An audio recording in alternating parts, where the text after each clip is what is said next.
Okay guys, we got some really exciting news in today's video.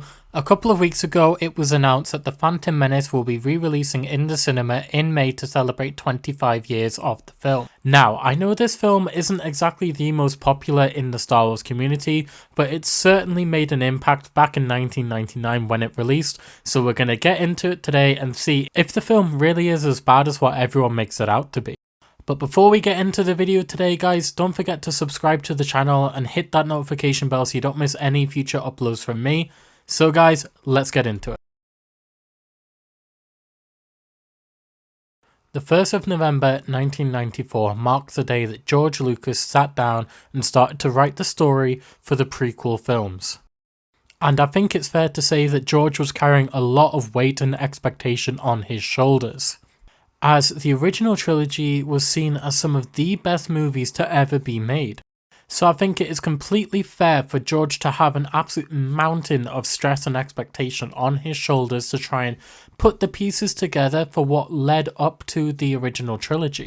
Now, they say that lightning doesn't strike twice, but with Star Wars and the original trilogy, it struck 3 times. Every single one was an absolute raging success. So to create another trilogy of films that put all of the missing pieces together that leads up to the events of the original trilogy must have been huge pressure on George's shoulders.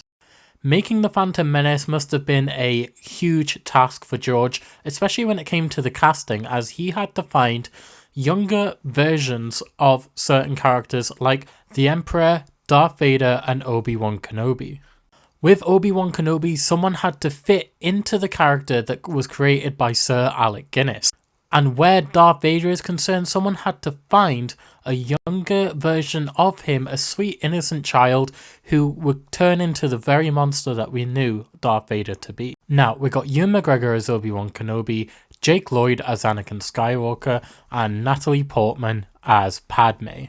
Now, I think George Lucas did an incredible job getting the right cast for this film, and even knowing that Jake Lloyd only played Anakin for one movie, it was perfectly set up to introduce Hayden Christensen to take on the role as Anakin for episode 2 and 3. And it was absolutely vital that George made the right call with the casting, because Obi-Wan, Anakin, and Padme are the 3 main characters of the prequel trilogy.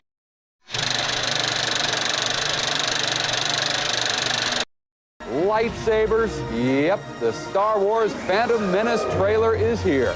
In November 1998, America got the very first trailer of Star Wars Episode 1 The Phantom Menace. And it looks like the world absolutely lost their minds.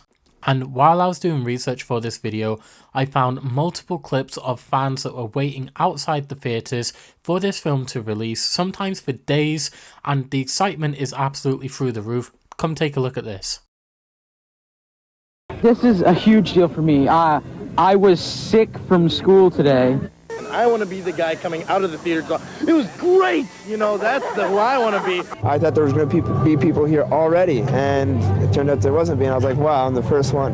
Well, it's Star Wars. It's like the original trilogy was just so phenomenal. People have been awaiting this for like 16 years. It's grabbing history and maybe going with it and becoming part of it and giving a story to our children. It's going to be one of the many wonders of the world. There are now 8 wonders of the world, one of them being this movie. We've been waiting since the last one came out for 16 years. So this is a big thing. I mean, we've been waiting a long time. It's time to get back into it. It's the event of the whole thing. I've been waiting 15 years since Return of the Jedi came out to see the prequel. There's no way it's going to be a disappointment. Are there any of you that think this is going to be a lousy movie?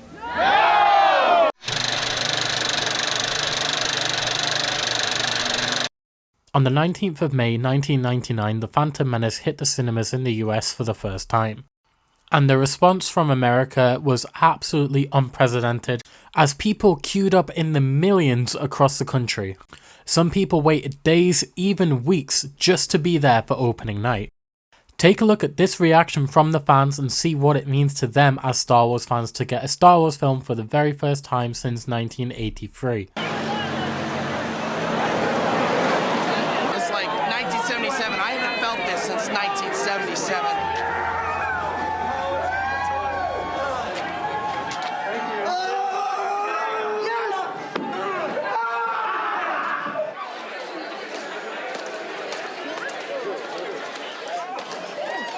Episode 2, man. Episode 2, brother. Episode 2. Alright. It's just beginning, man. It's just an ending.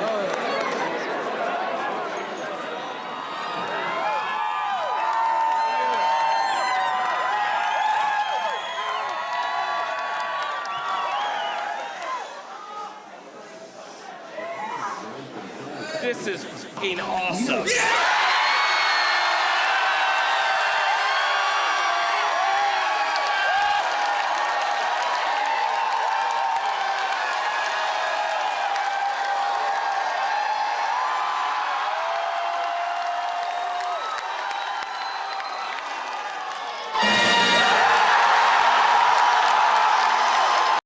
Now, the response was absolutely phenomenal. The big talking point was the fight at the end.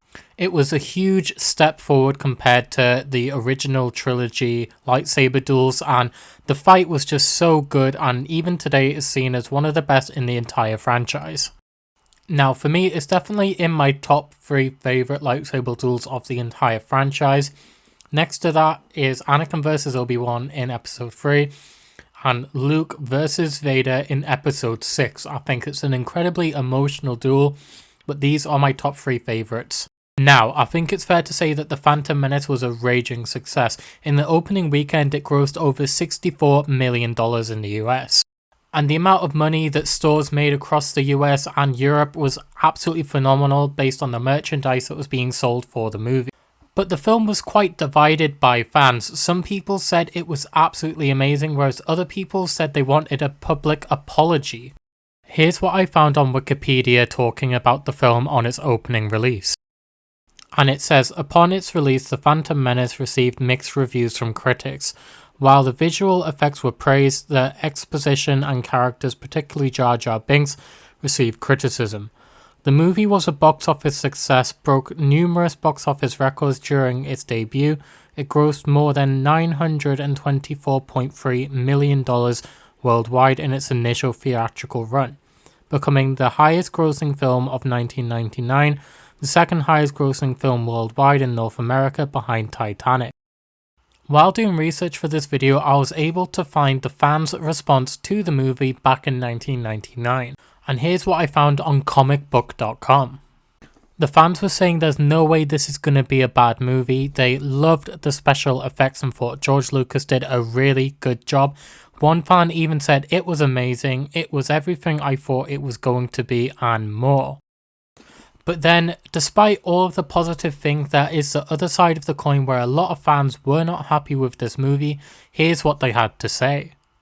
One person went on to say, I mean, I don't want to bag the movie, but I really didn't think I cared about the characters. Another fan says, thumbs way down, I think I deserve a public apology from George Lucas. So it shows there's huge divided opinions on this movie back in 1999, and I've seen the public perception of this movie change over the years. I think the main problem with this movie that everyone has is that George Lucas says it's a film for 12-year-olds, it's a film for kids. You know, it's hard for people to realize, and I'm not supposed to say this, and I wasn't supposed to say it then, but, you know, it's a film for 12-year-olds.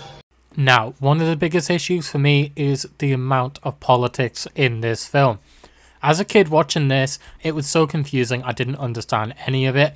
I think there's too much of it. I understand they need to set up for future films, but it was just immense levels of politics in a Star Wars film.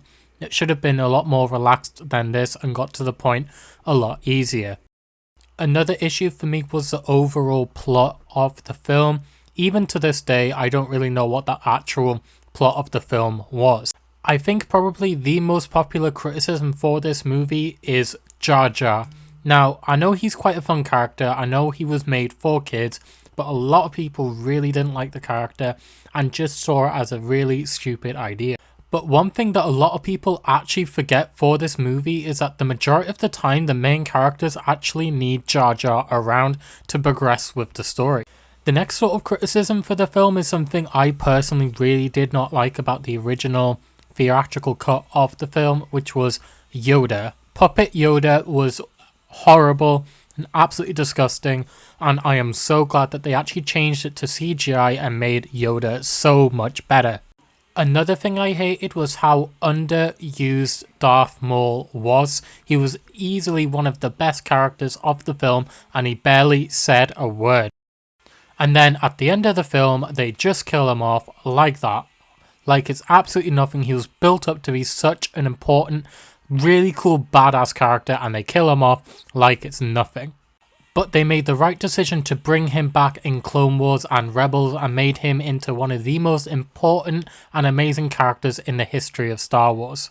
And if you haven't seen Clone Wars or Rebels, I highly recommend it. But overall, it has a lot going for it, this movie. A personal favourite of mine when I was younger was the pod racing sequence in the movie. I know a lot of people are a bit divided on it, but I personally really enjoyed it. As a kid, seeing those pod races was just so cool, and I really wanted to be a pod racer when I was younger. Obviously, as I mentioned, Darth Maul was probably my favourite part of the entire film, and that battle at the end was absolutely amazing. I really enjoyed the concept of the droid army and the battle between the Gungans at the end as well. And even though the droids don't really have any personality in this film, neither do the clones or the droids in Attack of the Clones or Revenge of the Sith. Thank God for the likes of the Clone Wars TV series, because it really does fill in that gap, and when you rewatch the movies, it makes you see the droids and the clones in a completely different light, and you actually really enjoy seeing them on the screen. The droids are actually really funny in the Clone Wars, and it makes that rewatch of the prequel film that little bit more entertaining, knowing how funny they are. Look, little green life form. You buckethead, that's the Jedi. He is a little one. Blast him! Like, the comedy is just so good, so it really helps you enjoy and appreciate the droids a lot better in Phantom Menace and Attack of the Clones. Now, moving on to the public perception of the film, it is quite known. Unfortunately, it was not liked by the fans for a very long time, but over the years, I think the opinion changed and a lot of people actually really enjoy this film now. I think a lot of fans maybe looked at the likes of the sequel trilogy and realised the prequels aren't actually that bad. Now, for me personally, I really like this film. I also like Attack of the Clones and Revenge of the Sith. They were my Star Wars films growing up, so there is that nostalgic feeling to it. But even today, I still do really enjoy The Phantom Menace. But I want to hear what you guys think of this movie. Let me know down below in the comments if you like this movie, if you don't, if you were able to see it on opening night, and what you thought of it at the time. And let me know if you're going to be seeing the re-release to celebrate the 25th anniversary of this film. I certainly will. I was only 1 year old when this film came out in the cinema, so I was never able to see it. So it'll be really exciting to see it on the big screen for the first time. So guys, the re-release comes out in May this year, so we've taken a look back at the last 25 years of The Phantom Menace. And we've had a look at what the reaction was in the public when it first came out, how much it made, and how the perception of the movie has changed over the years, how it went from a great movie to a publicly hated movie, back to people loving it again. But that is it for today's video, guys. I hope you did enjoy it. It is a little bit different to what I normally do and normally cover. I've got other videos in the wings for all the news on Star Wars games as of late. But if you did enjoy the video, please like and subscribe to the channel, and I will see you in the next one.